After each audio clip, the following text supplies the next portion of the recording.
Looking for a job is lonely. Endless searching, phone calls that go nowhere, applications that vanish into thin air.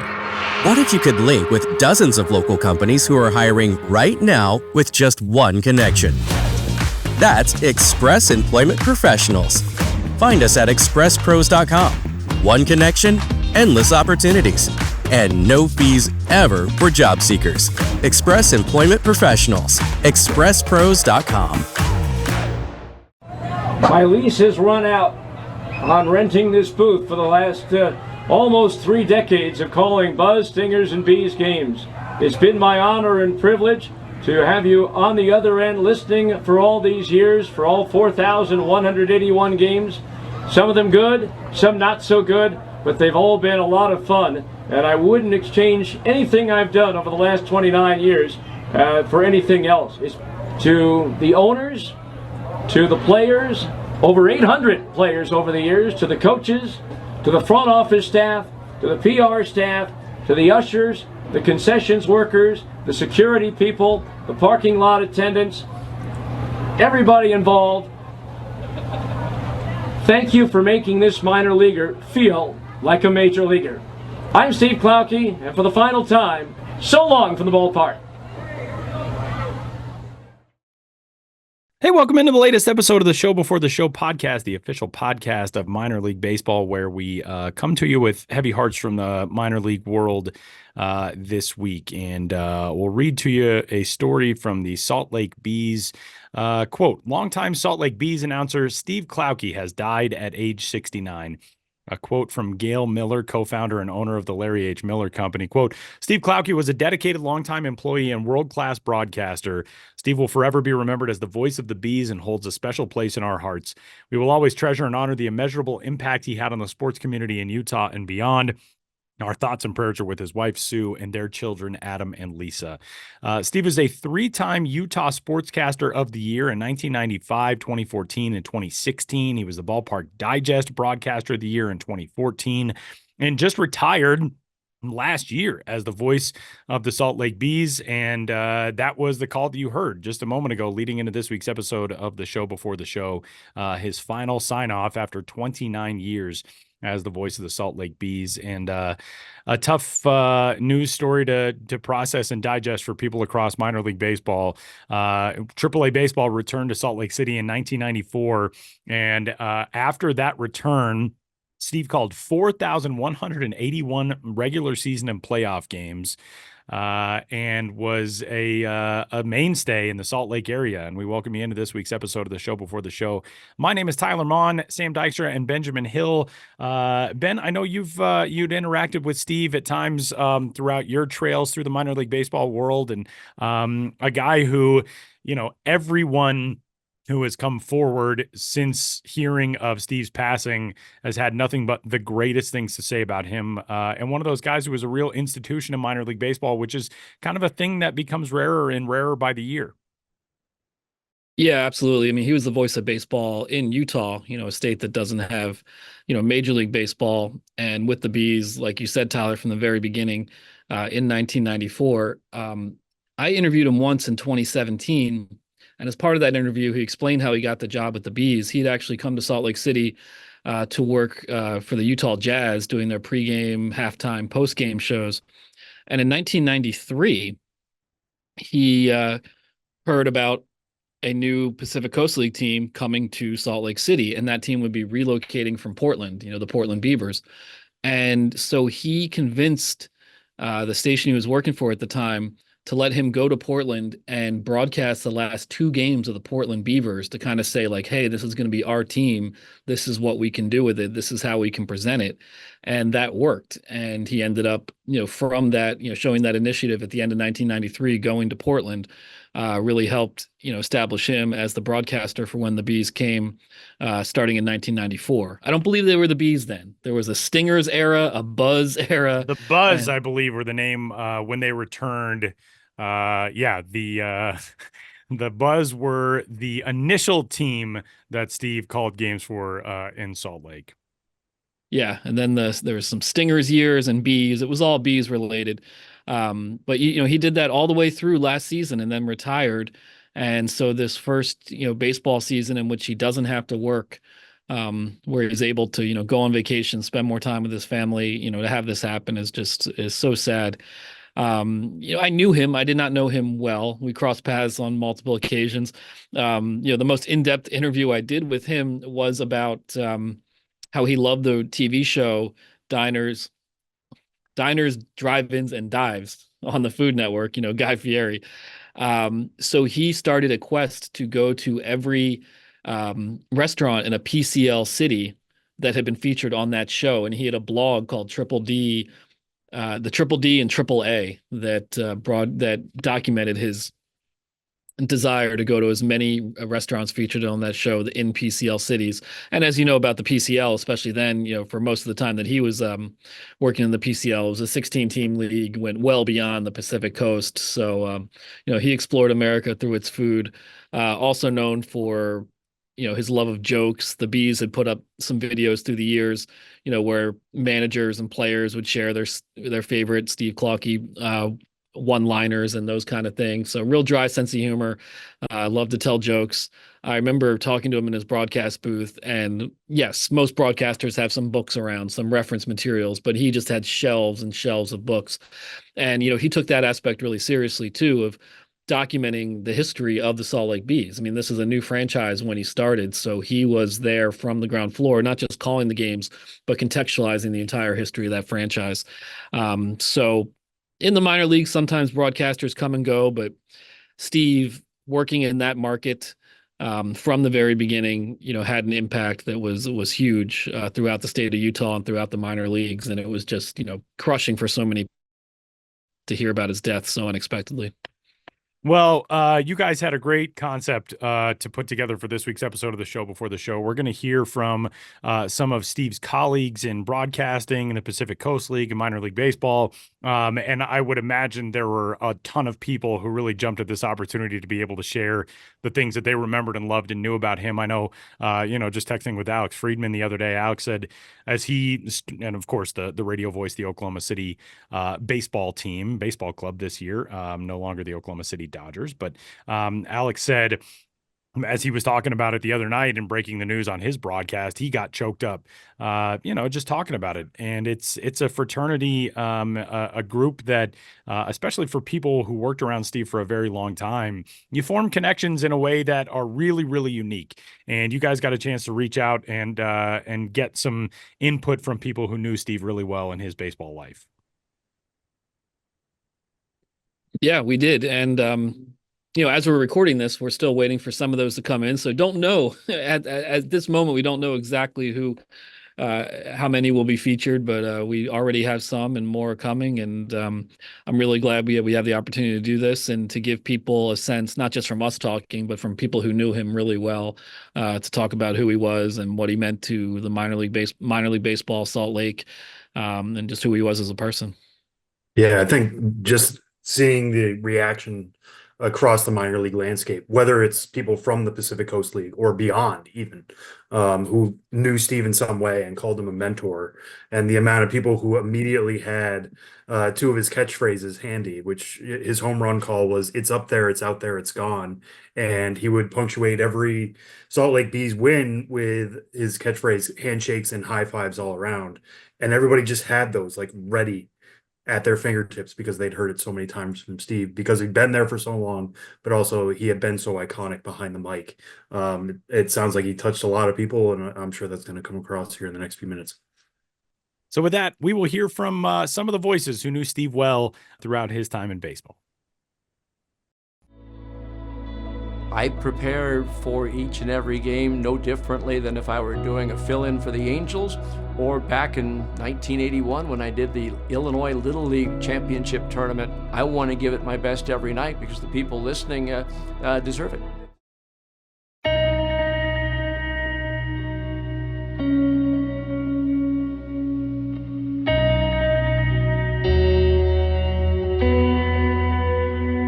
On this week's episode of the Show Before the Show, we're remembering the life and career of beloved legendary Salt Lake Bees broadcaster Steve Klauke, who passed away this week at the age of 69.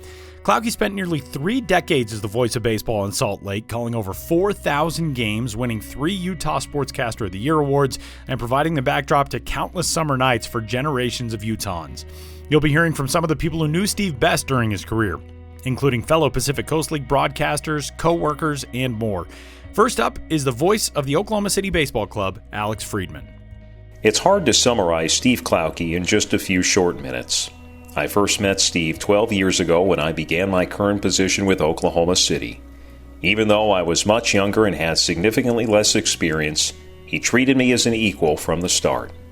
I was immediately impressed by Steve's encyclopedic knowledge of everything Salt Lake baseball, but more so by his kindness and friendliness. When I think about Steve, I think about how his storytelling and recall were second to none, how whether his team was bad or good, he truly loved what he did. I'll remember his index cards with valuable information about every player, and of course, the dad jokes and puns. Although it was great being around Steve in a work setting, the true bonds were formed during our lunches together when our teams played each other, something he made a concerted effort to do with every other broadcaster.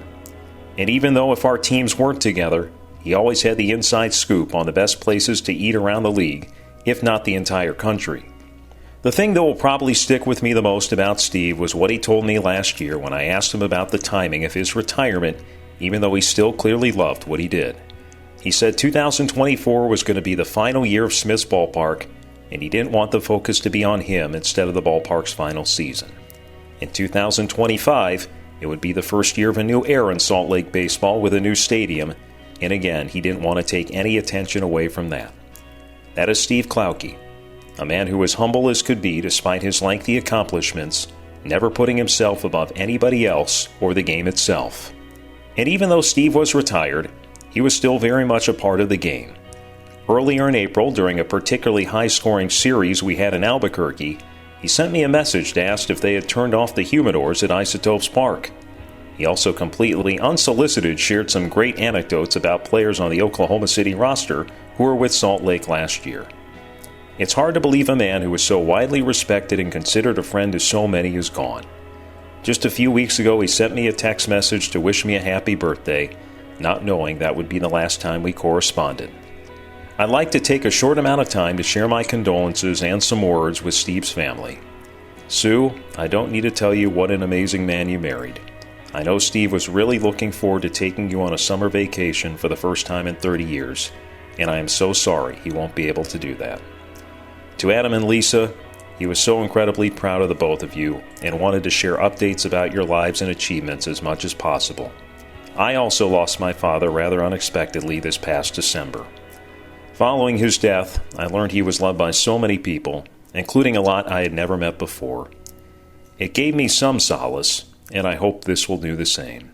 Steve, you had a career many dream of but never achieve, and you earned everything along the way with your outstanding talent, but more important, the way you treated those around you.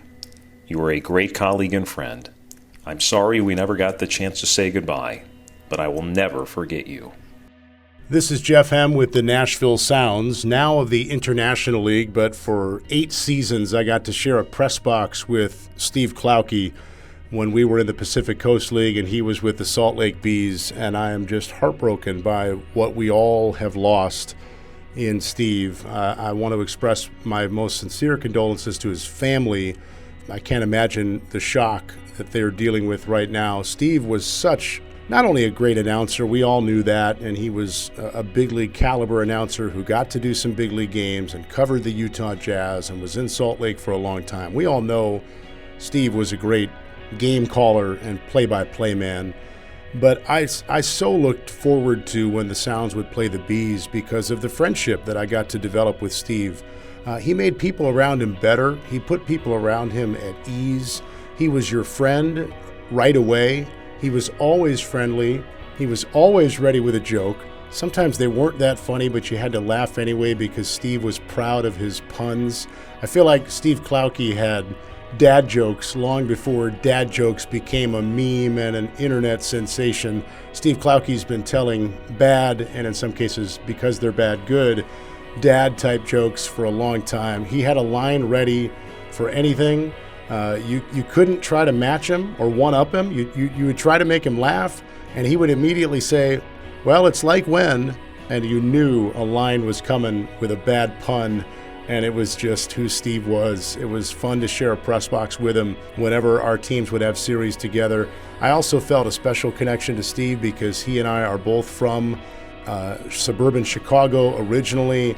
We share a lot of mutual friends and colleagues. His radio days in large part started in my hometown of Aurora, Illinois. So I long knew of Steve Klauke as a broadcaster from some other people in that market long before I'd ever met Steve. And then getting to meet him later and hear some stories and share some meals with him. He always knew a good spot to go to lunch. I'm sure others have mentioned his AAA coverage of any restaurant in a AAA market that had ever been featured on diners, drive-ins, and dives.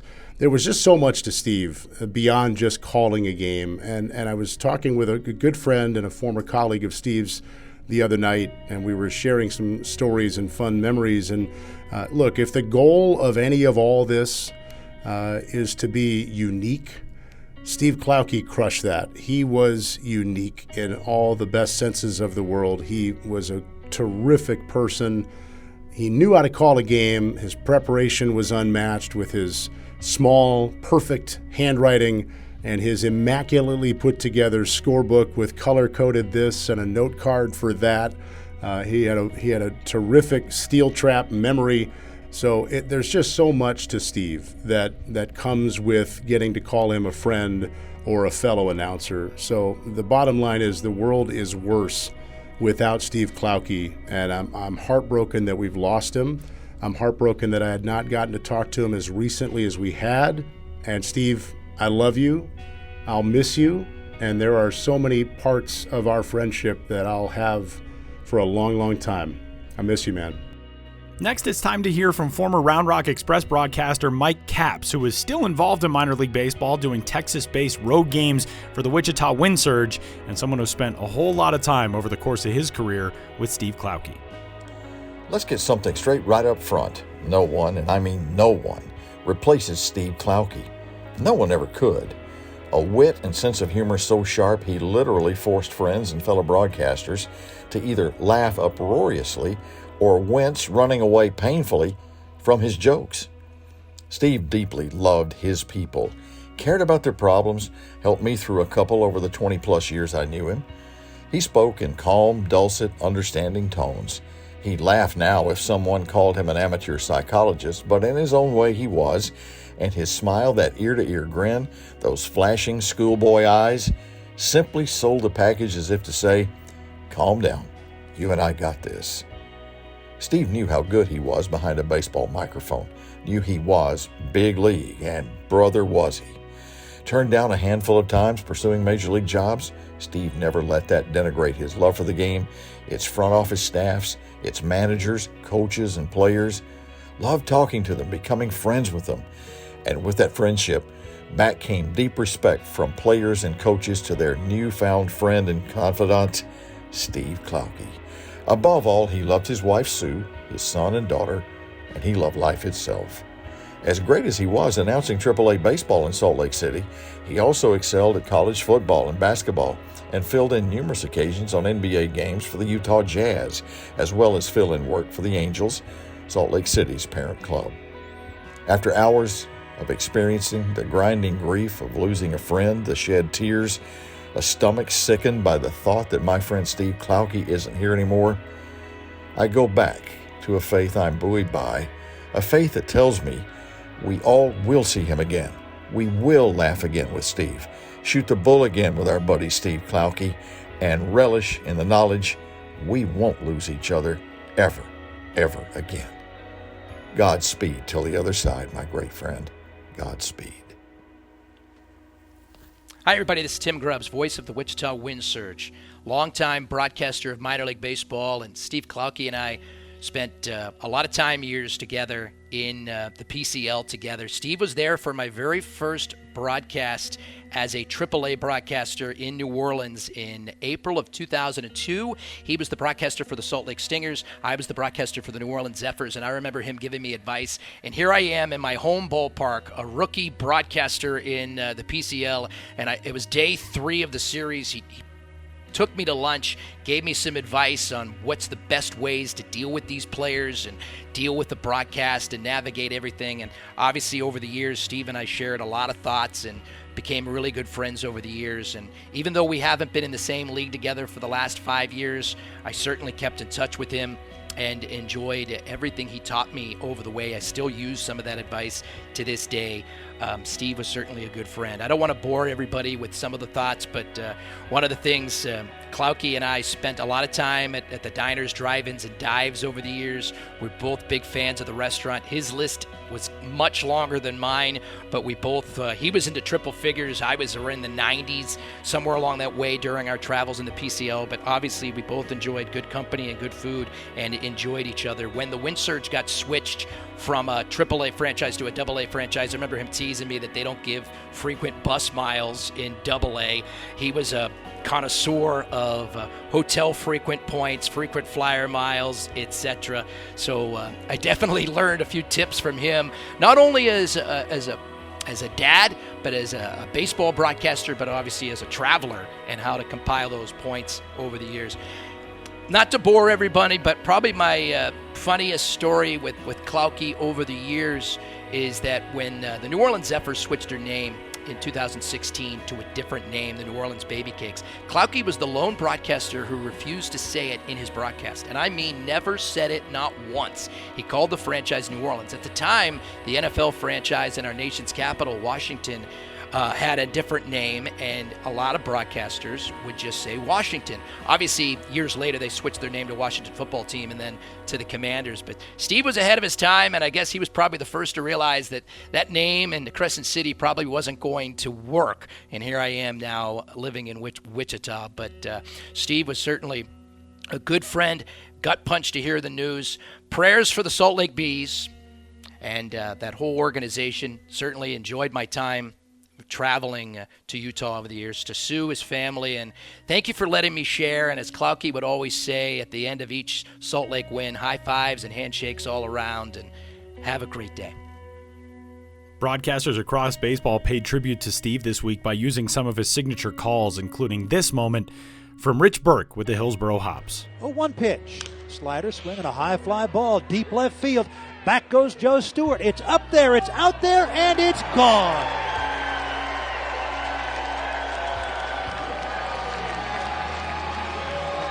Jose Fernandez, it's a solo home run, his first of the year. And that home run call, an homage to my late friend Steve Klauke of the Salt Lake Bees, who died a couple of days ago. I love you, Steve. 4-0 Hillsboro. One of Steve's signatures was that home run call, and the other was his call after Salt Lake Bees victories. His fellow Pacific Coast League broadcaster Tim Hagerty paid homage to Steve by utilizing that call after an El Paso Chihuahuas victory this week. The 3-2, Shunk runs, pitch is swung on line, diving play at third. Eggy Rosario's got it, and the Chihuahuas win. Handshakes and high fives all around for El Paso tonight. 10-3. The Chihuahuas win in Albuquerque. Ryan Radtke, now one of the lead voices of college football on Westwood One, was the voice of the Reno Aces for 11 seasons and spent time crossing paths for over a decade with Steve in the Pacific Coast League. You know, I first met Steve when I started out in Tucson, and he just immediately accepted me into the fraternity. He encouraged me, he validated me, and that was really big for a young kid who hadn't done a ton of baseball, certainly hadn't done a whole lot of pro ball, and was frankly still battling a lot of insecurity about whether or not I could do this job, whether I could do it well. Steve was a big preparation guy. All my mentors had emphasized to me how important that was. And so, watching what he did and how he did it, it definitely influenced me when I was starting out. And then, as I moved to Reno for the start of the Aces franchise, I told people that if we wanted to do things the right way in terms of record keeping and documentation, we should look at what Steve did. I mean, he was a walking encyclopedia when it came to the Buzz/Stingers/Bees. You know, he knew every single stat. He had every relevant record. It was all right there in the media guide that he had put together. It was just the right way to do things. And I just figured that if we're starting a new team, new franchise, we should copy what he did, because it was exactly the way that it was supposed to be. You know, Steve was a terrific broadcaster. It wasn't a job for him. It was his passion. He was that guy that he loved being in the booth. He loved telling the stories of the teams that he covered. He loved the game. He loved that on that mundane Wednesday night in June that should not be spectacular for any reason. Some great story might come out of that he could tell for years to come. You know, and he didn't just love the teams that he covered. He loved the teams from his childhood. The last time I saw Steve was last year in L.A. He'd come out to see the Bears play the Chargers on a Sunday night game. He tried to catch the Bears every single year. I can still remember how happy he was when the Blackhawks won the Stanley Cup. He never lost that enthusiasm about the game and those teams that he had loved for so long. But I know Steve's greatest love, his greatest enthusiasm, was saved for his family. You couldn't have a conversation with him without hearing about his wife and kids. He was so proud of them. I know he was looking forward to the extra time he was going to have with them after walking away from baseball. He was a good man. He was a good man. He was a great broadcaster, and he will be sorely missed. He already is. Hi, this is Alex Cohen from the Iowa Cubs, and just being able to talk about Steve Klauke for a little bit and what he's meant to my career and the career of many aspiring young and just broadcasters in the minor league baseball broadcast family. So when I was trying to re-break back into baseball after a stint with Double-A Huntsville 2014, I remember I drove from San Francisco, California down to Fresno.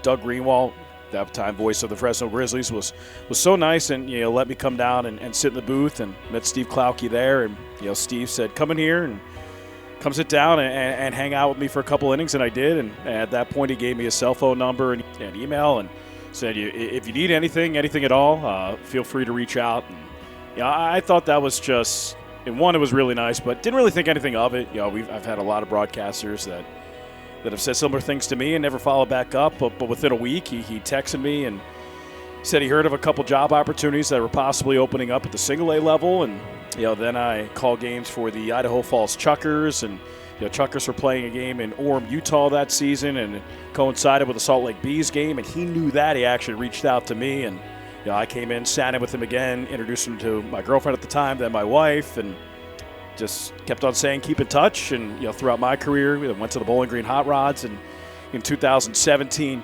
I got an email from Steve in September saying that he heard the Iowa Cubs job might be opening up, and he think that I would be a really good fit in that organization. And I think it's honestly Steve's recommendation that had Sam Burnaby and Randy Wayhofer reach out to me, and now I've been the voice for the Iowa Cubs for the last 6 years. So without Steve Klauke, I am not where I'm at right now. I'm not calling games for the Iowa Cubs. I'm nowhere without him, to be completely honest. So just hearing his passing is really tough on the broadcast community, and really tough for the Pacific Coast League, as he was the gold standard before his retirement in 2023 as a person and as a broadcaster. And I know the cliche of he was a great broadcaster, but a better person. I mean, we say that a lot about people, but it is not a cliche, and it is not hyperbole. I mean, that Steve. Steve was the longtime voice of the Salt Lake Bees and the best voice in their history, and just a phenomenal human being, and we're going to miss him so much. The voice of the Sacramento River Cats, Zack Bayrouty, shared his thoughts on Steve's life and legacy. There's so many things I could talk about when you're talking about Steve Klauke, but there are a couple of things that stand out in my mind. First of all, I met Steve for the first time in 2021. Felt like I'd known him peripherally for a lot longer than that. I was in the Cal League for 14 years, and Steve, just being the longtime voice of the Bees, was a PCL legend. So you always just kind of knew who he was, and I met him for the first time in 21 when I did my first series as the voice of the Reno Aces. And we were in Salt Lake City, and it was a weird time because we were all coming out of the pandemic. The first month of the season had actually been canceled. So my first series as a PCL broadcaster was at Smith's Ballpark, and I felt so out of place because I was with a new team, a new organization. I couldn't get to know anybody because we were still in COVID protocols. So I got to the press box, and the first guy I actually got to talk to was Steve. And he could not have been more welcoming, and it was just it was amazing to just sit there and talk with him. And here's this guy that you kind of knew about forever as a longtime voice of the Bees, and now I was getting to pick his brain about what it was like to be in the PCL. And that was really my first welcome to the PCL moment, was that conversation with Steve. And then after the game that night, he offered me a ride back to the hotel, and it seemed like a small gesture, but at the time it was huge for me because I didn't know anyone. So I was trying to figure out, I can't take the bus or the shuttle back to the hotel. Am I going to Uber? Am I going to walk? And then Steve just graciously offered a ride. And I always thanked him for that. It meant so much to me, and it really put me at ease. And I think that's something he did with all the PCL broadcasters. After the game, he'd offer a ride back to the hotel, and that's really kind of where we got to know Steve. And we'd also go out for lunches, always at a Triple D spot, because he loved his diners, drive-ins, and dives. And every time I see Guy Fieri on TV, I always think of Steve, and it will be that way for the rest of my life. I got to know Steve the last few years, going from Reno to Sacramento also, and just getting to know him and the mechanics of his preparation. I mean, he was a meticulous preparer, and it was such a gift to be able to call a game in the booth next to Steve, because you look over and you see how prepared Steve is, and you knew where the bar was. Steve set a very high bar in terms of the quality of work in the PCL, among other guys. But I mean, Steve was just so consistent with his preparation, and always delivered the goods. I mean, he never stumbled, he never missed, because he was so prepared. And I just always appreciated that about him. And then the last gift he gave me, I got to be there for his last series that he ever did.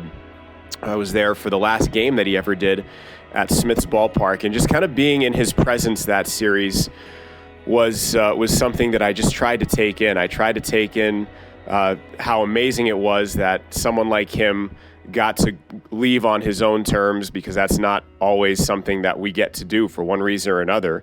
And after 25 years, he got to call it on his own terms and say goodbye. And people came from far and wide to be with him and to be in his booth. It was like a procession of people going in and out of his booth that week. And still, through all of it, he managed to stay as prepared as ever, and he was as on it as he ever was. And to top it off, I think in that series, he taught me what it meant to be a good person and a good husband and a good dad, because ultimately that's the reason he retired, was to help Sue. She was going to have surgery, and she would need some assistance, and just how selfless he was. And he acknowledged that she had been there for all of his travels and been at home and had to sacrifice all those years he was traveling, and now it was time to give back to her and his family. And I will never forget that. And Steve is an amazing person, an amazing broadcaster. It's up there, it's out there, it's gone, and Steve Klauke will miss you. And finally, some moments of reflection from the man who inherited the mic from Steve at Smith's Ballpark in Salt Lake, Tony Parks. Tony's been involved with the Salt Lake Bees in various capacities since 2006, including over 1,000 games as on-field MC, and now serves as the voice of the Bees. To say that Steve was low maintenance would be a disparaging comment, because Steve wasn't low maintenance, he was no maintenance. First time I ever saw him, I was a sophomore in high school. He was calling a basketball game of our high school team. I introduced myself to him. He was very kind, great to talk with. He then found out he had some technical issues. He would have to call the game with a handheld phone up against his ear.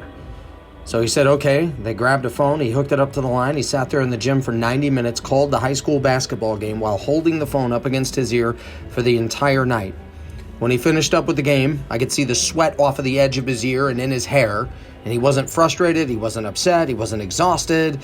He went back and found me before he left and said it was nice to meet me, and then took off. We stayed in touch. Later on, we would eventually start working together when I was still a high school student for the local radio broadcast for high school football. He respected me as a professional and as a person. His coaching was always accurate and uplifting. It was never disparaging or cruel. As great as he was, he never expected you to kneel at the altar of his greatness. in order to have a friendship or a relationship with him. The ballpark is what it is because of him. He was where the culture begins and ends. He was there longer than anyone, but that place meant more to him personally than people will ever know. He wanted everything to be the very best, so his standard of excellence was sky high. He was also huge on the morale part of being at the ballpark. No one was ever treated like they were on the roster but not on the team. We don't refer to people as interns. We make certain that they know they work in a place with emotional safety, emotional trust, and emotional happiness. They are left with no doubt that their experience of working there with us, with him, was going to move them positively in the direction as a person and a professional. He took that seriously. In a world where jealousy and selfishness can take center stage, he was the first one to celebrate the victories and accomplishments of others. It mattered to him to be the best person for his team, not just the best person on his team. He was very helpful and supportive during my toughest days. When things were at their worst, he was absolutely at his best every single time. And so while I'm honored to be the voice of the Bees following his career as a broadcaster, I take very seriously the role that he held as a person that set the cultural standard at our ballpark. He was very supportive of me in that role, and I'm hoping to continue to extend that part because anyone who worked with him knows that's what made him so special. There's nothing like him. There never will be. He was the absolute best in every single way, plain and simple.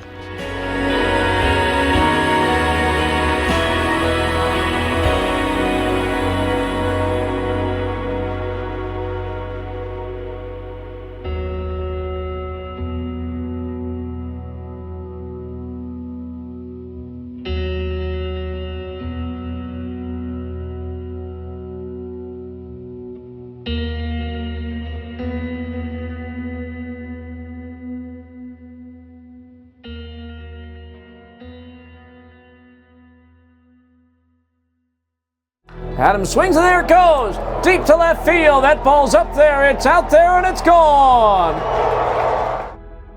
Whatever impact that I've had that I'm happy to have been a part of, but it's not really something that I've really given much thought about. I don't know how many people I might have touched. I just hope that they think I was a nice person, good person to be around, fun to be around, good husband, good father.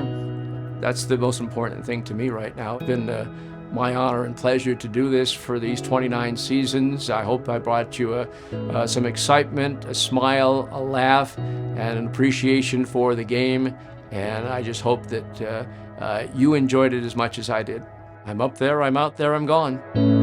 I'm Steve Klauke. Enjoy the rest of your evening, and so long for the ballpark.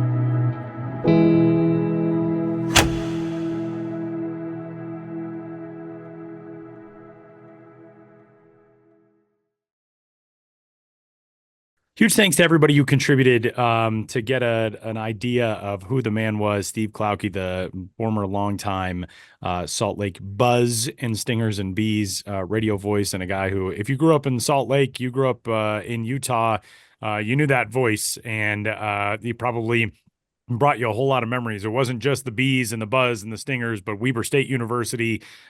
Steve did games with the Utah Jazz, the Los Angeles Angels, the Toronto Blue Jays, the University of Utah, the Utah Grizzlies, the minor league hockey team, and the Utah Flash as well, a G League team, which has since moved, but some pretty amazing moments in his career, and a huge thanks to everybody who contributed. So with that, we'll turn to what is going on with our guys, Ben and Sam. The minor league baseball season rolling toward its midway point, and you guys have some things on the horizon. Ben, you're headed out on yet another journey. So is Sam. We're going to talk about Sam's coming up here in just a little bit. But Ben, what's on the docket for you?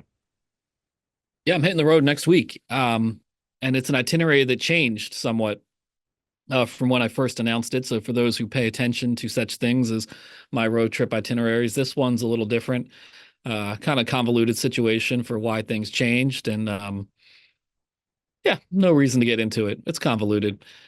And it all works out because here's where I'm going. June 18th, Tuesday, the Rome Emperors formerly the Rome Braves, now in their first season as the Emperors. I don't believe I've been there for about a decade. So I'm sure there's been changes to that ballpark, obviously huge changes to the branding, and glad I was able to sneak that in and add that stop, at a relatively late date. And same with this one. Wednesday, June 19th, I'm heading back to Rocket City, home of the Trash Pandas, Madison, Alabama, right outside of Huntsville.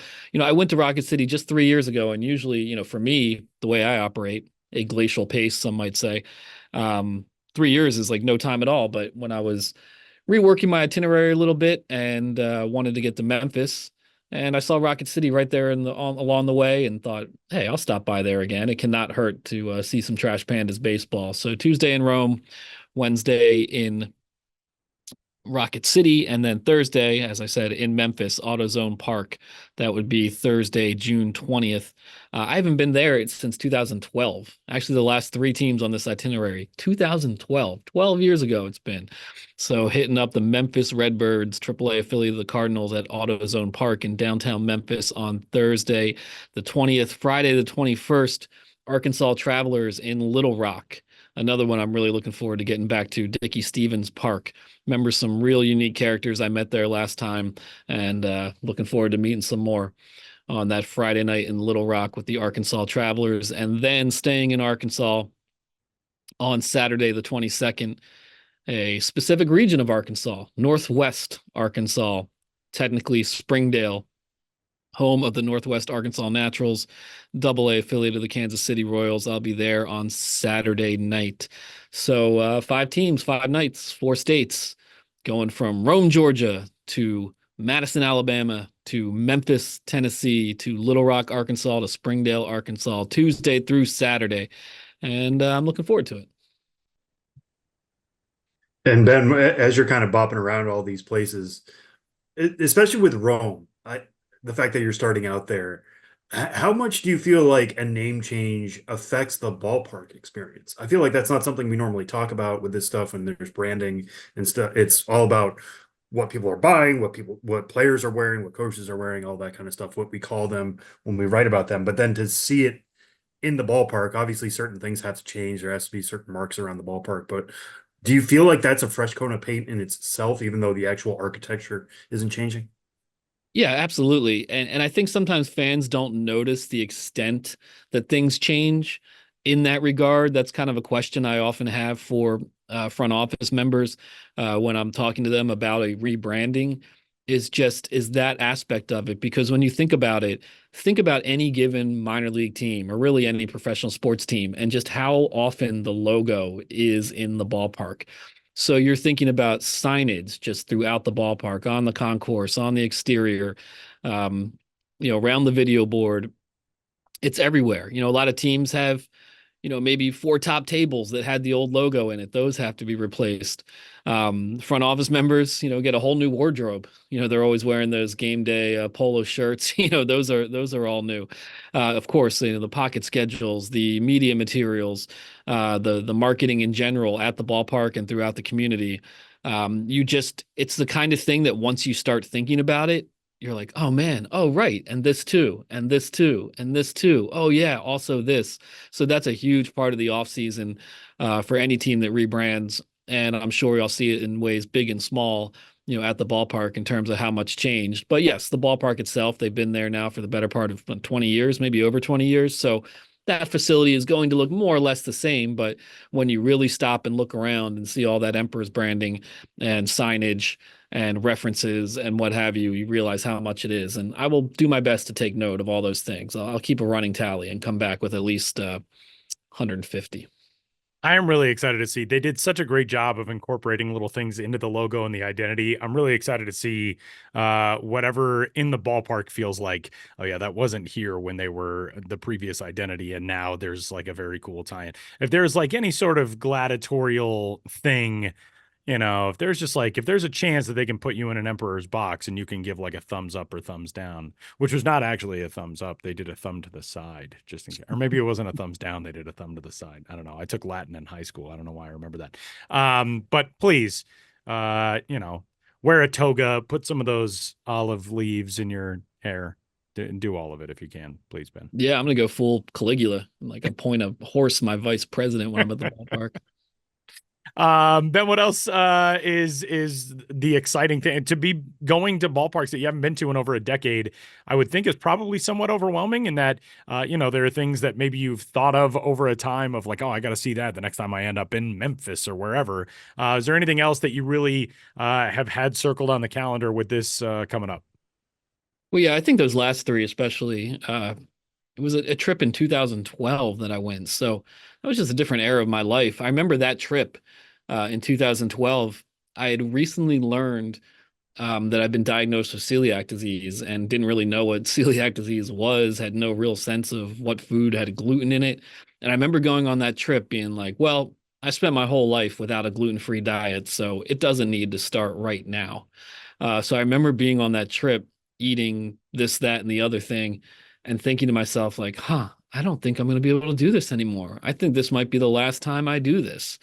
So I had many moments around that. So this time I'll have designated eaters at these locations, and maybe I'll get some of that food myself because I can work some nachos into a lot of scenarios, or barbecue or what have you. I am curious about the Memphis Redbirds nacho situation. They're famous for those barbecue nachos. I want to, over the years, they had some drama and then stopped carrying them, then brought it back. I don't really know where the nachos stand right now, but it's these famous rendezvous barbecue nachos. Wait, what was the drama? I need to know nacho drama. Well, Rendezvous is a barbecue restaurant near the ballpark, pretty famous in Memphis. And at one point, for whatever reason, the team's partnership with Rendezvous Barbecue stopped. So the barbecue nachos, which use that their legendary seasonings and sauces, stopped and became a different product, and fans were pretty upset. And then there was a big deal a couple years later where it was like, Rendezvous Barbecue nachos are back. So I just want to check in on that and see what the nacho scene is in Memphis for sure. That's an interesting ballpark right in the heart of downtown, and a real fun one to visit. That my memories are pretty vague. Yeah, same with Dickey Stevens Park in Arkansas. It's been a long time. But I remember talking to a guy named Reggie who worked for the grounds crew, I believe, or just basically stadium ops in general. And he would roller skate around the concourse, and he had kind of a side hustle of detailing people's cars in the parking lot. His catchphrase was "Give me your keys."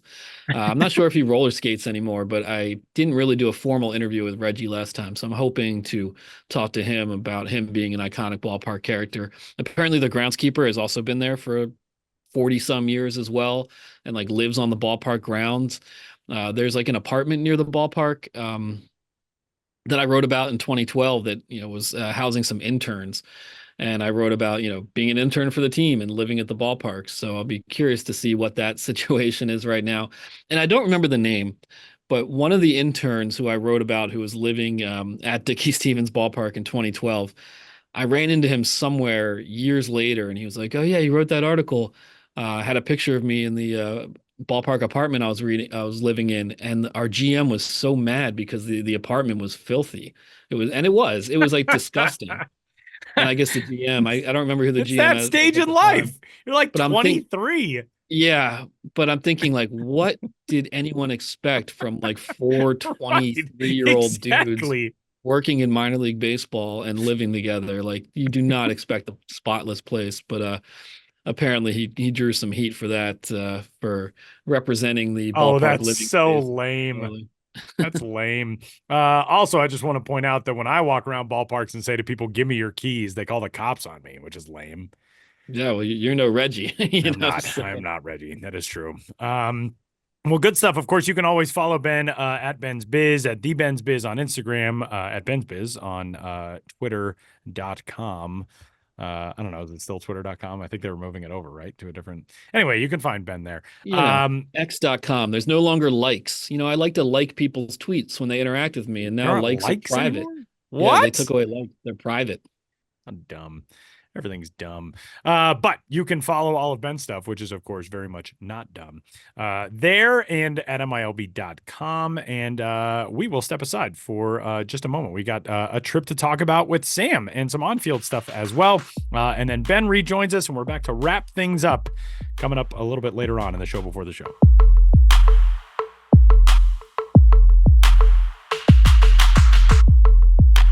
This episode is brought to you by Progressive Insurance. Whether you love true crime or comedy, celebrity interviews or news, you call the shots on what's in your podcast queue. And guess what? Now you can call them on your auto insurance too with the Name Your Price tool from Progressive. It works just the way it sounds. You tell Progressive how much you want to pay for car insurance, and they'll show you coverage options that fit your budget. Get your quote today at Progressive.com to join the over 28 million drivers who trust Progressive. Progressive Casualty Insurance Company and Affiliates. Price and coverage match limited by state law. All right, it's time to talk some on-field stuff with our very own Sam Dykstra, who is headed to the state of Alabama this coming week. Have you been? I'm sure you've been to Alabama before. Have you been to Alabama before? This is going to be a weird way of saying yes, I've been to Alabama, but I have been to Alabama for space camp. What? You went to space camp? I went, this is going to sound even nerdier. I went to Space Academy. Is that like for the elite? No. Like the kids who are too good for space camp? No, once you hit a certain grade level, it's like they're doing more than just basic space camp stuff. So my middle school. We're throwing out all of this. This is now just going to be space camp conversation with Sam Dykstra, because I always wanted to go, but I was so scared of being away from home at a young age. Yeah. Well, I was in 7th grade when I went. I still and if you were in 6th or 7th grade, you were eligible to go. You had to pay your way, but it was organized by my school. Cool. And I just nagged the heck out of my parents. God bless them for dealing with that. And of course, my sister had to go the next year. Okay. And she was in 6th grade, which was only fair. And that's totally fine. Right. But yeah, it was in Huntsville, Alabama. Because they have a lot of space stuff there, obviously, with the former Rocket home City of the Huntsville Trash Pandas. Stars, now Madison, Alabama. Yeah, Rocket City Trash Pandas. Right. So I got to participate in fake missions and like stay on the campus of in NASA space. They actually sent you to space, Sam? That's how this works, I assume. There was one mission where I was on the space station. Cool. And I had to be like in a device that like made you feel like you were in zero gravity. It wasn't really. Amazing. Yeah, it was really. Did they put you in that really little fun. thing they have in the movies where they like strap you in and it spins you around really fast? So they had like roller coaster rides that were meant to simulate that. Wow. So they had like, it was like a centrifuge type situation where you were like strapped to a board. Cool. And the thing went, and it was just like, you're now experiencing 5Gs.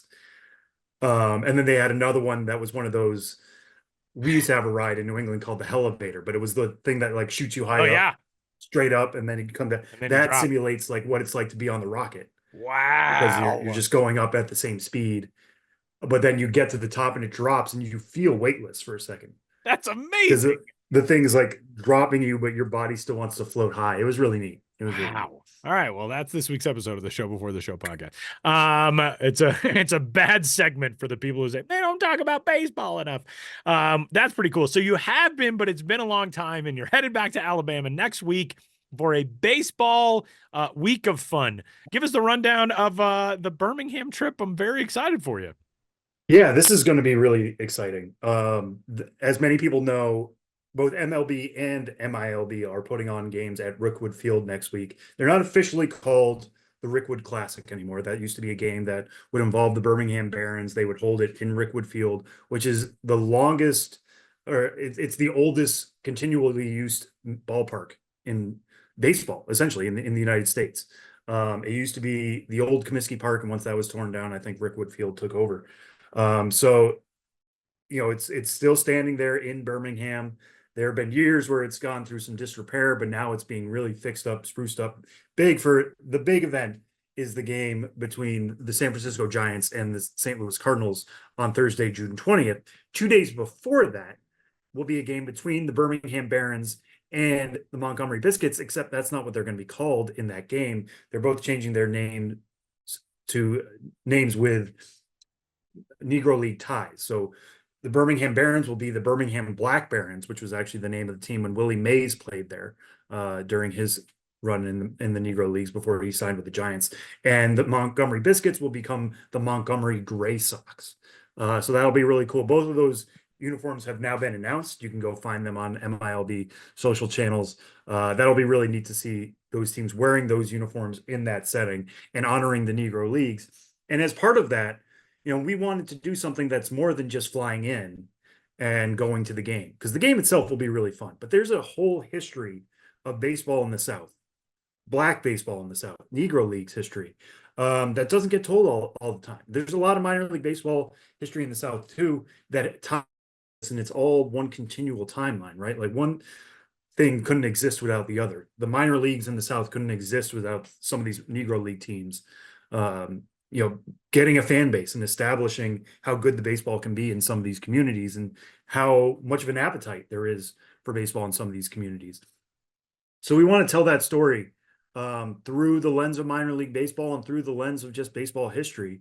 So Kelsey Hennigan, our friend and occasional guest on this show, and I will be starting our trip actually in Daytona Beach, Florida, at Jackie Robinson Ballpark.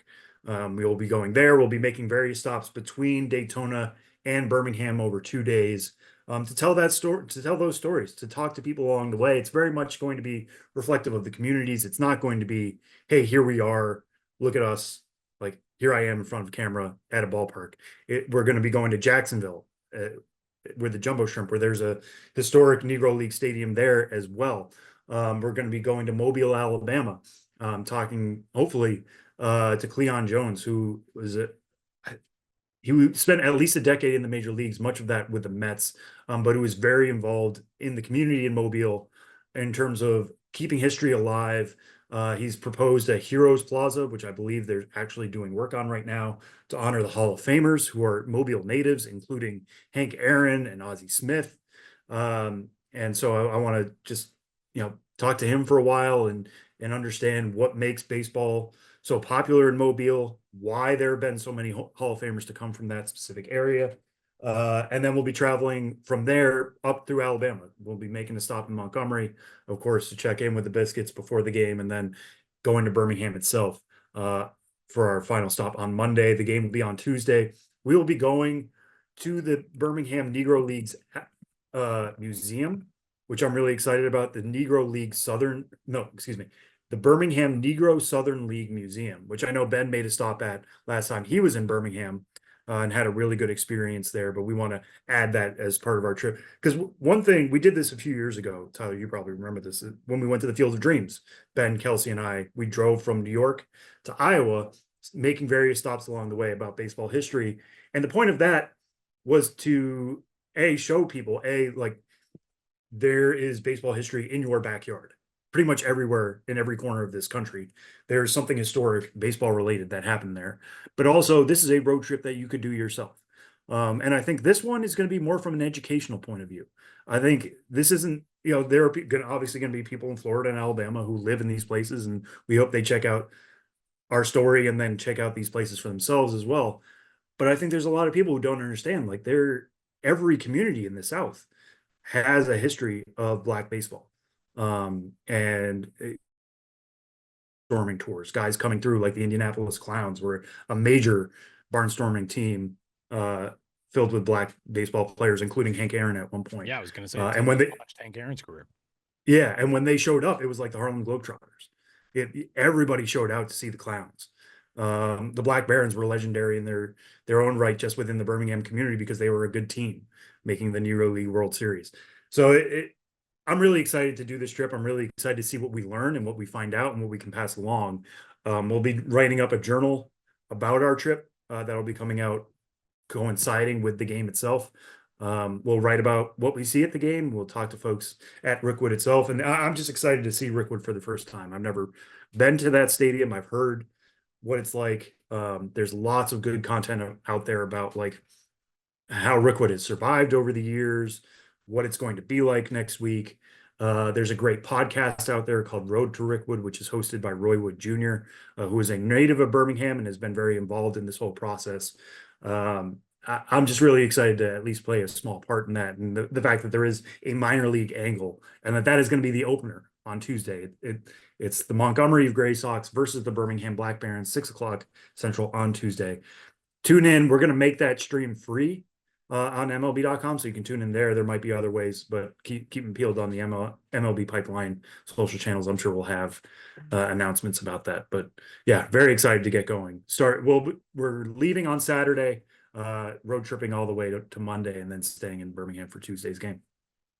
All right, Sam. Well, we have a very fun on-field topic to discuss as well, and it is not a traditional one in a whole lot of different ways. And I want to start by quoting from a story from the Associated Press from a couple of days ago by Janie McCauley, and it is, quote, "When balls start landing on the Stanford football team's practice grass way beyond the wall in right center field, everybody knows Japanese slugger Rintaro Sasaki must be taking batting practice at nearby Sunken Diamond.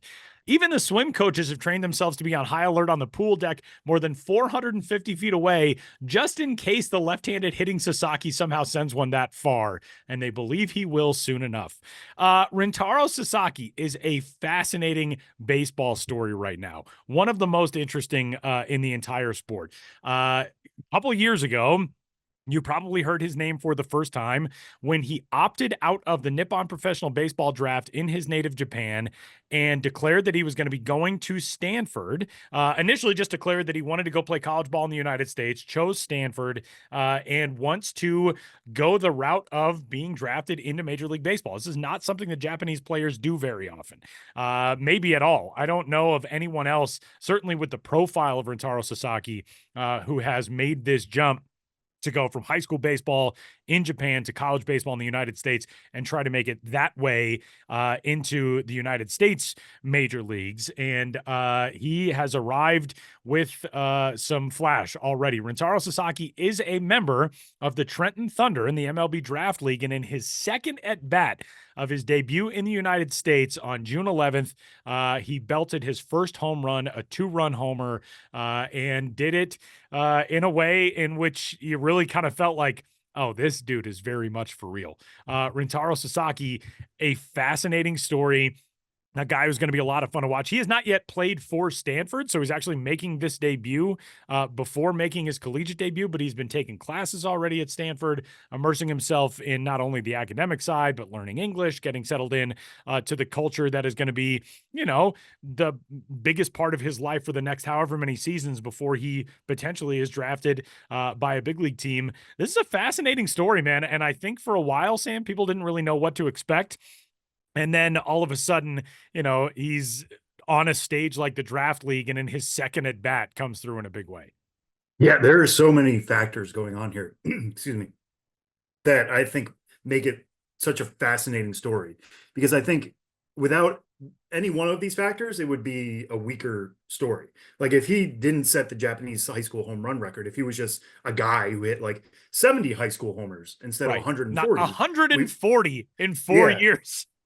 We wouldn't be quite as interested if his dad wasn't his high school coach, who also coached Shohei Ohtani. Like there is a direct Ohtani connection here. It's not just, oh, they're Japanese guys. Like there's a direct route here to the best Japanese player who's ever come over. That's another fascinating angle here. Like you mentioned, Tyler, he has not actually played stateside yet. So this is his debut, and all you hear is like, this guy's got killer power. Right. And all the quotes in story, The Athletic did a story on him as well a few weeks ago. And all these quotes are from Stanford players saying how good he is and how well he's, you know, doing in terms of culture and fitting in and all that kind of stuff. But that's all happening behind closed doors. We don't have actual results to grab onto here. And then he homers in his first game. It's like, of course he does. Like if he would have gone 0 for 4, which would have been completely within his right because baseball is a difficult game, we would just be like, all right, well, you know, we'll see how it goes. But no, he homers in that first game, and we're like, oh, this is a lot more interesting now. This is a guy who could live up to the hype. My colleagues Jim Callis and Jonathan Mayo reached out to some scouts about who could this guy be. You know, you're hearing he is first base only. Like it so much pressure is going to be on the bat to kind of come around. He is 6'250". I mean, he is built as a power, first base DH kind of guy. There's not going to be a ton of flexibility with, okay, let's try him in the outfield. Let's try him at third. Yeah, he is going to rely almost exclusively on the bat. Yeah, but when the power's playing as well as it is, like that's how guys get drafted and high up. I mean, I'm not saying this is his comp, and I know it's not a great time to make this comp, but like Spencer Torkelson was taken #1 overall as a guy who pretty much everybody agreed was a first baseman only. The Tigers tried him at third base, didn't work. So if there's enough power in the bat, like you can make that work. Jack Caglianone also pitches, but a lot of people like him more as a hitter. And if he's going to hit, he's going to be a first baseman. So like you can still make that profile work. He does hit left-handed, which I think helps. But yeah, I'm so fascinated to see how this goes, how eager he was to play over here. Yeah. And get that experience. It seemed like he was legitimately excited. It also seems like, based on that AP reporting, that he doesn't want to stop just when the draft league season ends, because people might not know this. The draft league has 2 separate seasons. The first half is for collegiate players, either trying to improve their draft stock or get some time in during the summer. The second half is essentially an independent league, an independent partner league. It's semi-pro or professional. Guys are getting paid. So he wouldn't be part of that second half. So he wants to go find somewhere else. Maybe it's somewhere like the Appalachian League. Maybe it's somewhere like the Cape Cod League. Maybe it's somewhere like the West Coast, the North Woods. Like there's tons of other options he could go to. But the fact that he's laying the ground floor now, I think is really interesting. One other thing scouts have said is like, can he handle velocity? And that's a question guys coming over from Asia, whether it's Japan or South Korea, face a lot of, because over there, there's so much more reliant on breaking pitches and throwing like the kitchen sink at you rather than trying to blaze it by you at 97, 98. Now, I don't think he's going to be challenged by velo in the draft league. The draft league is not that type of league. There might be the off guy who can throw 97, 98 with major control problems. That first homer he hit, I think, was in the upper 80s, and he's faced some other pitches around 90.7. Yeah. But yeah, So not 98, 99, which, to be fair, he's going to be seeing in the ACC. How weird is that? College sports are so dumb right now. But that's yeah, I mean, he really will. There Like, are, what are there, 3 or 4 ACC teams in the College World Series field? So he's going to be seeing elite level talent. It's not as though he's, jumping into the mix and he's going to a lesser school to try, or, a lesser conference to try to showcase some skill against, competition that might be a little bit below his level. I mean, he's jumping into arguably now the best baseball league in the country, maybe save the SEC at the collegiate level. Yeah, I mean, so I think this is really the perfect opportunity for him, to be honest with you, because it allows him to show, hey, I am for real. This is not a joke. This is not me just coming over and, like I want to compete with good players, but the draft league is not the level of the Cape, nor is it really designed to be. It is a good opportunity for freshmen or sophomores or juniors who like really need to improve their draft stock just before the draft comes out. And for him to prove himself against that caliber player is like that next step for him. And then going into the deep waters of the ACC next year is going to be huge. And we can see how that measures up. But if he hits like 320 with 10 homers this summer, the legend of Rintaro Sasaki is only going to grow, and it's already pretty big as it is. Yeah, what a fun story. That is a super fun story. And like, who's going to follow in his footsteps? Like that's right. Like right. That's what kid is going to, the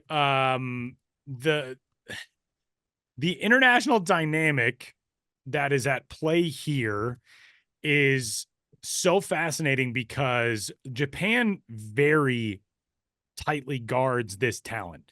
There is virtually no precedent for this, for somebody, especially at this talent level, to go over from Japan to make the jump to the United States and try to go this route. We have seen this in reverse, essentially. Remember Carter Stewart? I was just going to bring him up. Yeah, Carter Stewart was a draft selection who was taken 8th overall by Atlanta in 2018.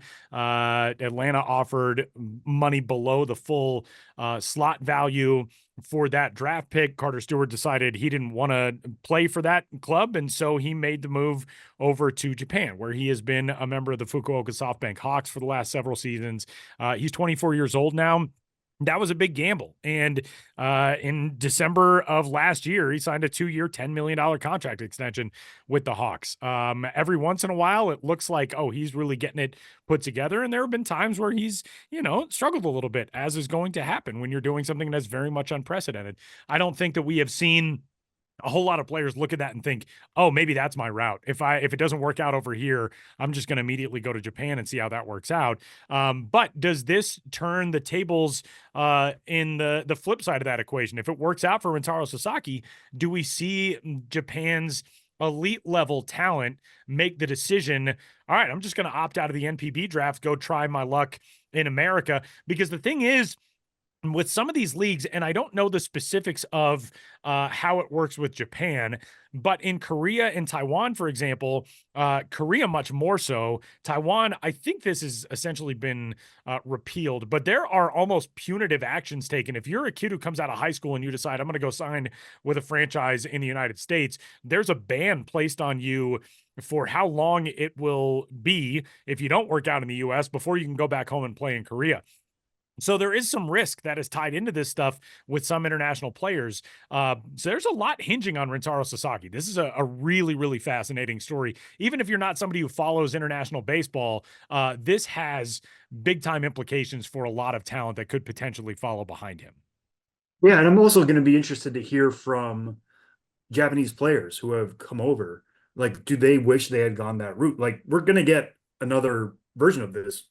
Who knows how soon, but Roki Sasaki, like every offseason for a while, until he actually does it, is going to be rumored, is this the year he jumps over? Right. And he could be, Yamamoto obviously got a massive deal in the offseason. Sasaki could get even a bigger one, because I think a lot of people think he has a higher ceiling than Yamamoto, even though Yamamoto was so great.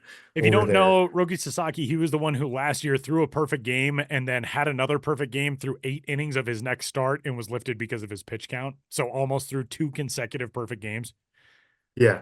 And who has a 1.96 ERA right now with 70 strikeouts and 59 2/3. And is what, 21 at this point, I think? 22? This is his this is his age 22 season.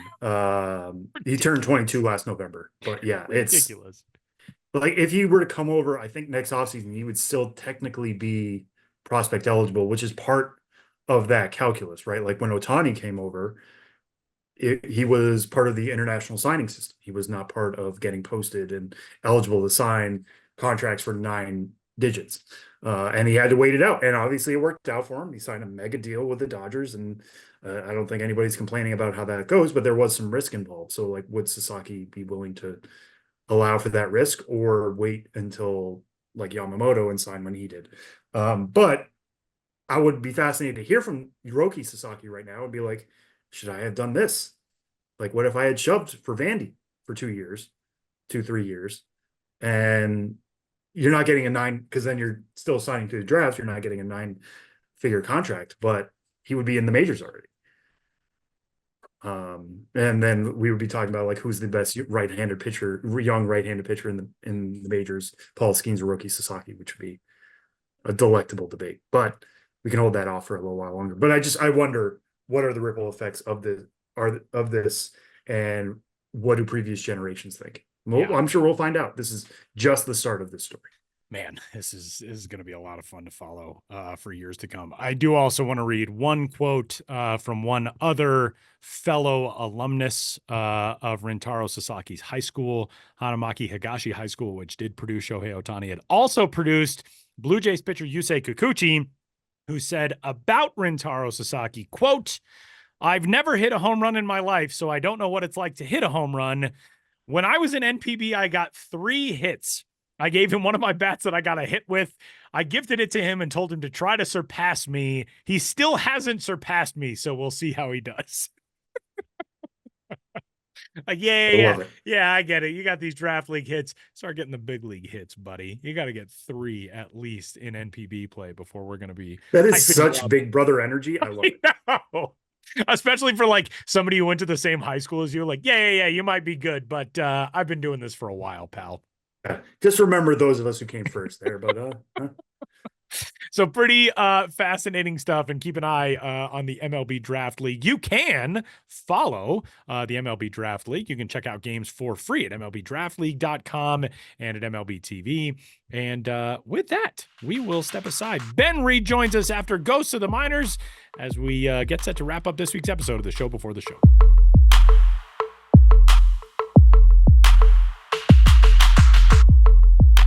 When you're worried about underarm sweat and odor, it can be distracting. Like this. Or this. Or even this. It's time to silence those distractions with a spray of powerful Dove Men Plus Care Antiperspirant. Featuring our 72-hour protection and soothing 1/4 moisturizing cream. Because when you forget about your underarms, you can focus on being unforgettable. Dove Men. Forgettable underarms, unforgettable you.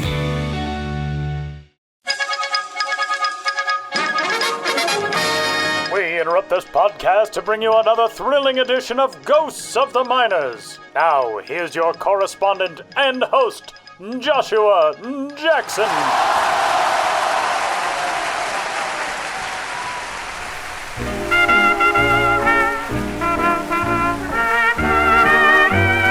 Welcome back to Ghosts of the Minors, in which all of you out there in Radioland must identify the legitimate historical ball club or player hiding amidst the fraudulent pair.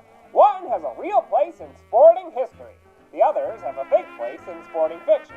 In the last segment, I asked you to the following minor league baseball teams did at one time exist.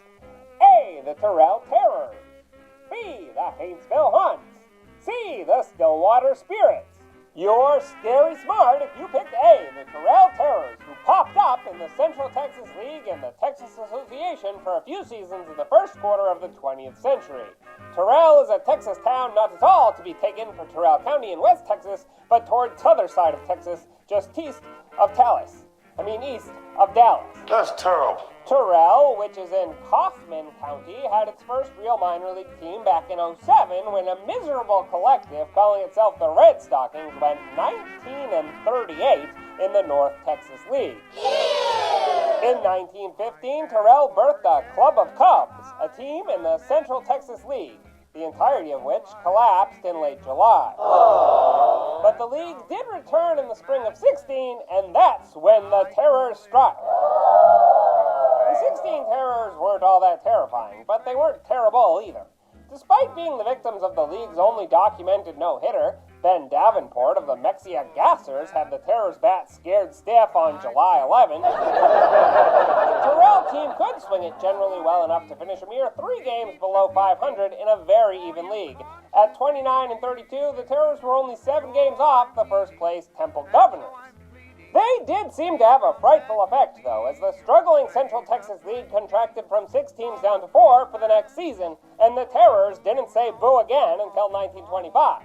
That season, Terrell did not tarry in taking the spot of the wonderful Waco team that won its way out of the Texas Association and into the Texas League following the 24 campaign. The new Terrors were up to some of their same old tricks, once again being no-hit, this time by Ray Pipkin of the Temple Surgeons. And the Terrors found themselves in another terribly familiar position, last place. This time they were 43-90. Terrible. But they hung around the same old haunt in 26, getting no hit yet again, this time by Corsicana's Jack Knott, and going 56-68 to finish 4th of 6. That year marked the end of the Texas Association and the end of Terrell's turn in pro ball.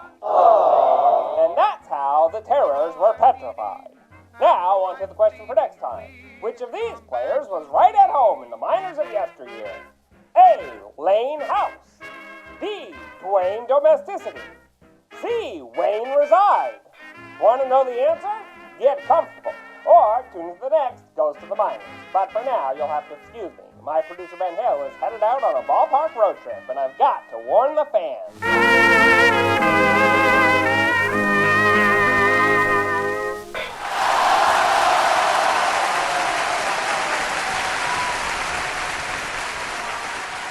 Well, as we get set to say goodbye on this week's episode of the Show Before the Show, we have the Huntington Hellbender's identity in the creation space.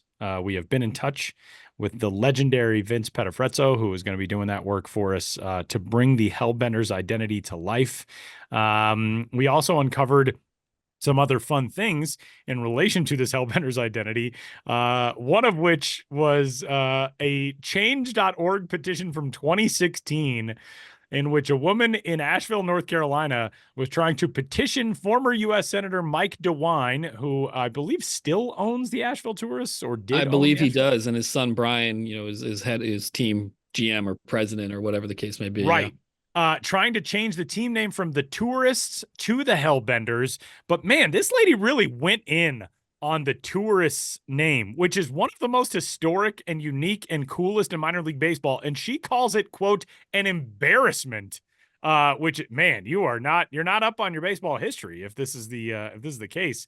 Now she does say, quote, the Hellbender inspires fear and awe. She's right about that. But Cat Smith's 2016 petition did not reach its goal of 1,000 signatures, and thus the Asheville Tourists remain. Although I don't think change.org petitions are binding in any way. Anyway, I think it would have remained even if they hit the 1,000. I think you're probably right. I think having had it for over 100 years at that point would probably keep it intact. But we do have the Hellbender's identity creation process underway. But we also heard from one of the most legendary names in all of minor league baseball, and especially in minor league baseball team identity design. Talked about the Rome Emperors a little bit ago. That was his creation. Dan Simon got in touch with Ben after our most recent episode in which we came up with the Hellbenders, and had some really awesome input on the episode, including pointing out the Walla Walla Sweets alternate identity, or like parallel identity, the actual onion itself, which I think I said last week it was a Vidalia onion. It is similar to a Vidalia onion, but it is not. It's apparently the same thing.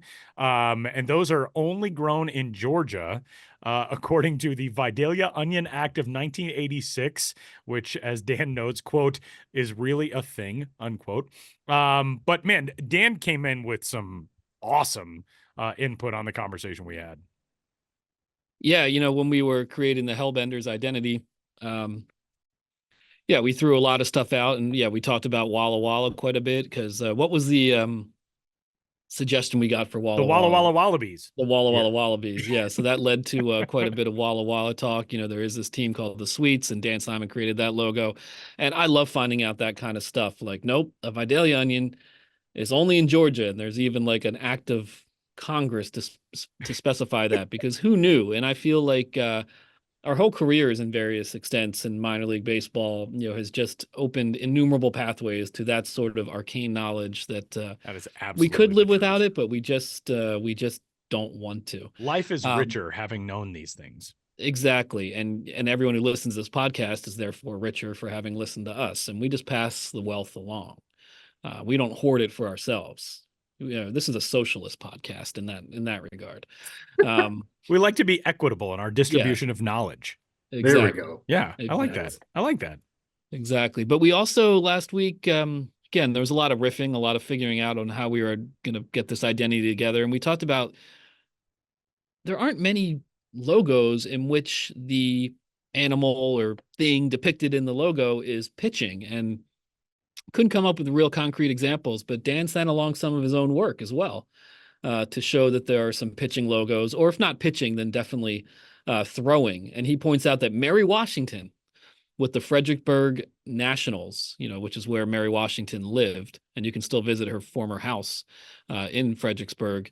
There is a Mary Washington logo that Dan did for the Fredericksburg Nationals, and she is pitching. So if you ever wondered whether the mother of our nation's first president could pitch, well, there's your answer. She could throw the splinker with the best of them. Did she really? I also imagined it being Molly Pitcher, who was a woman who fought in the American Revolutionary War, but I don't think it's supposed to actually be. I think it is Mary Washington and not Molly Pitcher. It's not a person literally named Pitcher, Sam. It's sitting right there. It's another opportunity to share the knowledge, to bring another person into the baseball fold. Molly Pitcher. That's what I'm saying. That's all I'm saying. Dan also pointed out, he said, if the Salem Witches were really a team, they should do a Salem Witches without the T alternate identity with logo artwork featuring an anthropomorphic sandwich wearing a witch's hat and swinging a broom, which sounds awesome. It just makes me, that was one of those moments where I was like, oh, that's why he's Dan Simon. Right. Because that just like popped into his head. Like that's just an idea that he had. That would take 50 lifetimes for me to come up with anything even remotely that creative and cool. And Dan just like, it was just like a Thursday identity idea that Dan had. Yeah, as far as the other ones that Dan pointed out that were either pitching or throwing, he said in a subsequent email, he said, quote, the attached screenshot, which he sent to us, 4 used and 1 unused secondary logos I created with characters pitching. Top row from left to right. Now, the Idaho Falls Chuckers, no longer an affiliated team. The Augusta Green Jackets, the Fredericksburg Nationals. The bottom row of the image that he sent us, the Greensboro Grasshoppers, the Lakewood Blue Claws, with the latter proposed but not used. So the Lakewood one we had never seen before because it didn't come into the actual fold for Lakewood. The Greensboro one is the new Greensboro logo. And it's sort of an update on Greensboro's old Grasshopper logo. And it's interesting because the old Grasshopper logo to me was like a shortstop who had fielded a ball deep in the hole and was thrown across the infield. This new one, I had not even really thought, I just kind of thought like, oh, it's a new version of that. But yeah, this one definitely is pitching. And I did not realize that. And my apologies to Dan for not immediately seeing that. But I was looking at it through the lens of like, well, the old one looked like an infielder type of Grasshopper. This one is definitely a pitching one. Yeah, because I always took it as like they're fielding it on a hop. Yeah, right. Which would tie into the theme as well. This pitcher's just trying to get those ground balls. He's distributing the hops. Just There like we go. we distribute the knowledge here on the Show Before the Show podcast. Equitably. But there is some really, really great stuff in here. And Dan Simon, just the coolest, man. And the fact that we've gotten to talk to him on this podcast and go over what it's like to create some of these identities. He is an amazing fan of the world of baseball, and we are amazing fans of Dan Simon's. So we do have the Hellbender's identity in progress right now. And we will be getting that to you here in the coming couple of weeks. It's a very strenuous process. The 3 of us we're in meeting after meeting, and this is like 22 hours of the day. Sam and Ben and I spend creating fictitious names and the things that will come from them. That's not true at all.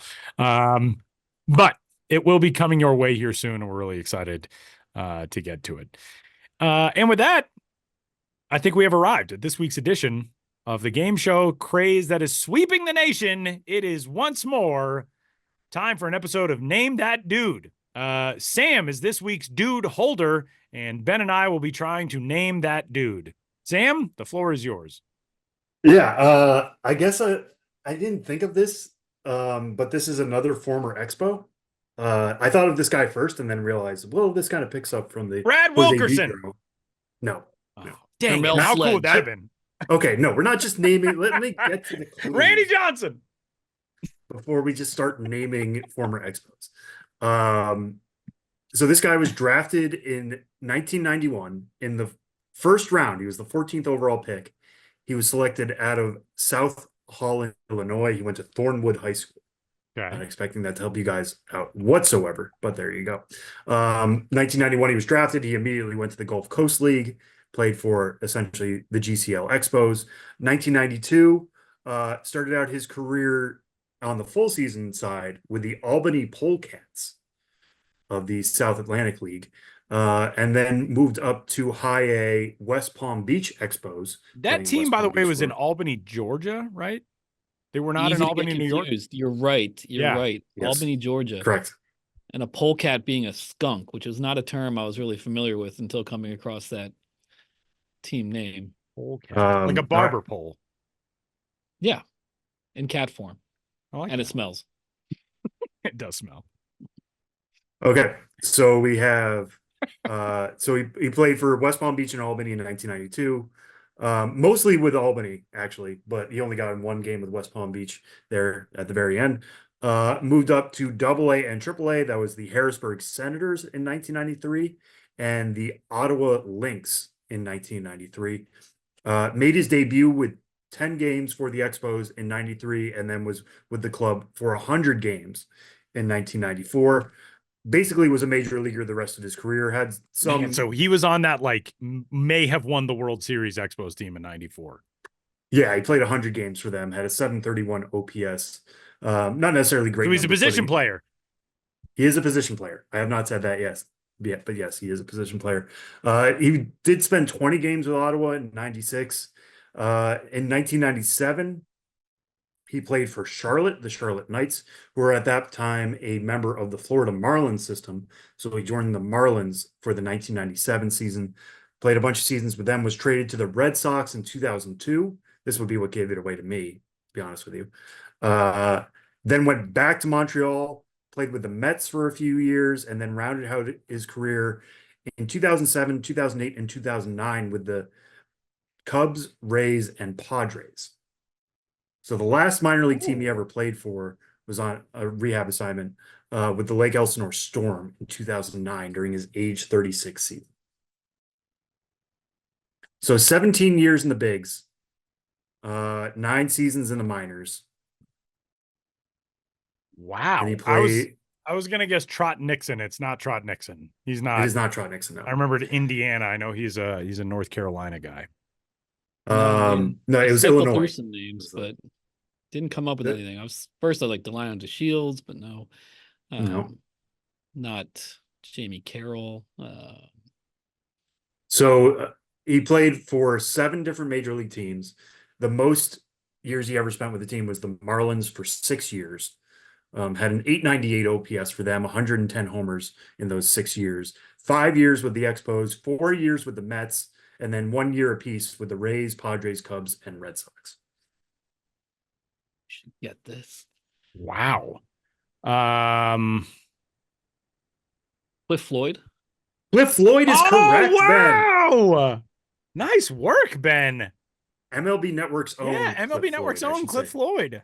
Yeah. Wow. Well, I got to spend a day with down in, I believe it was when we started in Lakeland, Florida this year. Couldn't have been a nicer guy. Me and him were talking to Jackson Jobe for a while. Those two guys were trading notes on what the Arizona Fall League was like and how it's changed over the years.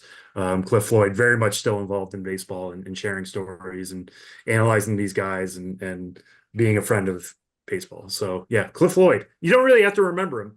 There's not really a, Because he's still very much around. Yeah, because he's very much around on your television sets. But What years was he on the Mets? He was on the Mets 2003, 2004, 2005, 2006. Right. That's what caused me to get it, because I moved to New York City in the fall of 2002. And so those years, 3, 4, 5, 6, like I really kind of followed the Mets, even though I was coming from growing up in Philadelphia. You know, I didn't have MLB TV. I didn't really have a way to follow the Phillies. And I just started following the Mets. I wasn't really a fan, but I just needed baseball in my life. So when you said that, I was like, I got to come up with this guy now, because that's a guy from the Mets teams that I was really kind of following. And back then at Shea, the schedule was color coded and by price. And the orange games on the schedule were $5 for upper deck seats. So I was pretty new to New York, had very little money, but I went to a lot of Mets games at Shea for $5 through those years. So I had to come up with a Met I saw a lot during that time. And if I'm not mistaken, his walk-up song was that, like, every day I'm hustling, whatever that song is. I feel like that came out. Didn't that come out like when I was in college, which is from 2008 to 2012? I could be misremembering, but I feel like it was that song or something similar to it. We all have to know how young Sam is. Yeah. Cliff Floyd's another one of the... It came out in 2005. That's the Rick Ross version. I'm thinking of something else. What's the... Oh, you're thinking of that terrible... Wasn't there an LMFAO cover of that? Yeah, that's it. There it is. Yeah. Cliff Floyd was another one of the... I feel like many of these guys, we've had this discussion where it's like another one of those guys where if your team was playing his team and like you're leading by 2 and Cliff Floyd comes up in like the bottom of the 7th with 2 on and 2 outs, you're like, this dude's going to hit a 3-run homer. to give us, and then he does immediately. Cliff Floyd had a very good career. His 2001 season, Cliff Floyd on the Marlins in 2001 played 149 games. He slashed 317, 390, 578 with 31 homers and 103 runs batted in. And he was an all-star that season. Like, Cliff Floyd had some baller years. The next year he played in 99 games in the National League with the Marlins and Expos, and then in 47 games with the Red Sox and the AL. But combined, being on 3 different teams, he had a 920 OPS with 28 homers that year. Yeah, that dude, pretty amazing. And also, like, that's somebody who, nowadays I think we would look at as like, oh, power guy, probably strikes out a lot. Most strikeouts he ever had in a season was 112 in his age 25 season. Yeah, what a career. 17 big league seasons for Cliff Floyd. And now, yeah, one of the fun voices to listen to on MLB Network. Yeah, but that 2002 season was so weird because he was traded from the Marlins back to the Expos on July 11th. And then 19 days later, from the Expos to the Red Sox. Yeah, he only played 15 games over those 19 days for the Expos, and was like, all right, I guess I'll see you later again. And I think that trade was like so weird at the time because like people thought maybe the Expos were like backdoor helping the Red Sox in a weird way. Right. The players they traded away were Sung Song and Sun Woo Kim, who I remember Sonny Kim was Sonny Kim was he was a fun player. Yeah, he was like a folk hero a little bit in Massachusetts at the time. But Cliff Floyd was essentially a rental. He had free agency, and that's when he signed with the Mets and got to, live out his days in Queens during Ben's formative years in New York. I want to go to his 2005 season. He had 34 homers that year in his age 32 season. Never hit more than 11 in a year the rest of the way, but like 34 homers for an age 32 guy, finished 26th in MVP voting. That's a good veteran performance for that Mets team. Man, he earned that contract with the Mets via that performance with the Red Sox down the stretch. 47 games, /316, 374, 561 for a 935 OPS and 7 home runs in those 47 games. Cliff Floyd, very fun career. Did not remember that he ended it with the Padres, 10 games in 2009. Yeah, and now you can catch him on MLB Network. And good stuff on another edition of Name That Dude. And that'll do it on this week's episode of the Show Before the Show. You can, of course, as always, get in touch with us. Podcast at MILB.com. And for Sam Dykstra, Benjamin Hill, Josh Jackson, and all the rest, and from the deepest part of our hearts, rest in peace to Steve Klauke, the longtime radio voice of the Salt Lake Bees, and to everybody in the Bees family, we're thinking of you. And that'll do it on this week's episode of the Show Before the Show. We'll talk to you next week.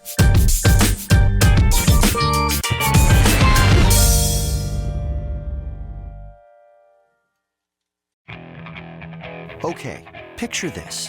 It's Friday afternoon when a thought hits you.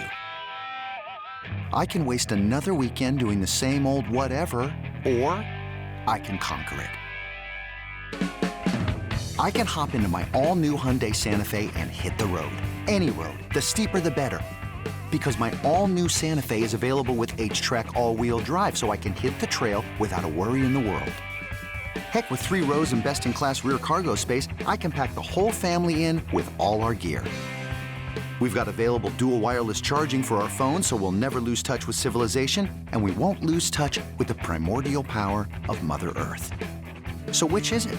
Waste the weekend or do something a little more epic? And conquer it in the all-new Hyundai Santa Fe. Visit HyundaiUSA.com or call 562-314-4603 for more details. Hyundai, there's joy in every journey. In every journey. In every journey. In every journey. In every journey. In every journey. In every journey.